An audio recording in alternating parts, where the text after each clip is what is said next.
kỳ màu hởนั่นน่ะពួកឯងគិតមើលទៅបើបានថ្ងៃមកនេះមេតបខ្លាំងសុនលីបានចេញមកអស់ហើយតែនៅសំនោះម្នាក់មិនទាន់មកតើគឺជានរណាពីកូនអីសូមគោរពលោកអបរាជលោកមេតបសុខសប្បាយទេខ្ញុំសុខសប្បាយទេលោកអបរាជខ្ញុំទទួលបញ្ជាពីទីប្រឹក្សានៅទីនេះដើម្បីរងចាំលោកបើខ្ញុំទៅ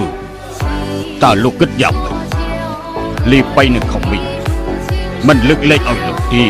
ទោះជាពួកគេលើកលែងឲ្យលោកចៅអ៊ីនិងសុនឈៀនដែលនៅជាងតុងក៏មិនលើកលែងឲ្យលោកដែរ